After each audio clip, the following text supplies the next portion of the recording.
Ever go to a friend's home and everything looks just so?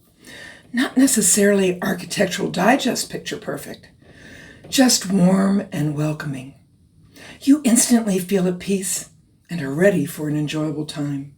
Hi, I'm Joanne Smith, and welcome. We have so many skills that we develop over the years that become second nature to us. Sometimes we forget they are skills. Their table had been set for a gathering, a time of relaxation and conversation. Nothing ever felt strained.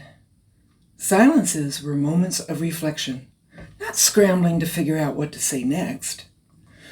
I venture to say their ability to create a wonderful atmosphere is a skill, and our friends excelled at it.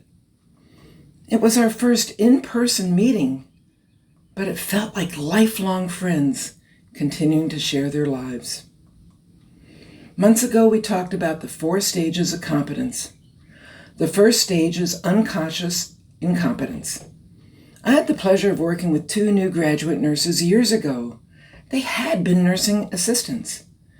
They freely admitted they had no idea how much the RNs actually did.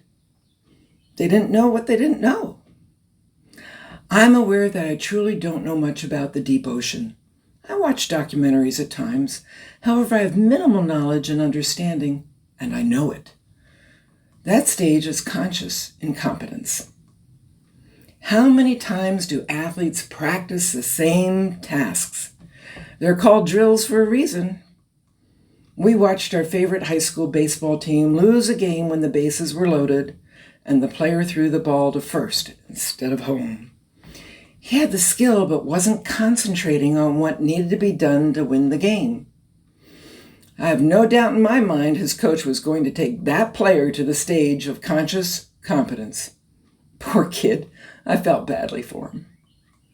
Top stage is unconscious competence. You've mastered the skill. You do it without ever thinking about it. Have you ever had to describe what you do at home or at work to someone else? A multitude of things done automatically, not thinking about them. Step by step, they all get done, in your style. I worked at one of the first hospitals that had an electronic medical record. When the system went down one evening, we all looked at each other. What do we do now? All the forms were there to use, but they seemed so foreign. All of us were laughing at ourselves and feeling lost in having to resort to a previous system. I think of Dr. Barrett and how he started patients on a regimen of medications and treatments to reverse the exacerbation of their illness. Even when they had worked in the past, if they weren't working now, he stopped and reassessed. What was different this time? In a sense, it looked like a step back into conscious competence. But I think it might be actually a 5th stage, perhaps reflective or adaptive competence. Sometimes we do need to learn skills over again. Rather than stay stuck, we can start thinking about things differently. What else might we do? I'm Jo, your encourager. See you on Friday for a little different perspective on skills.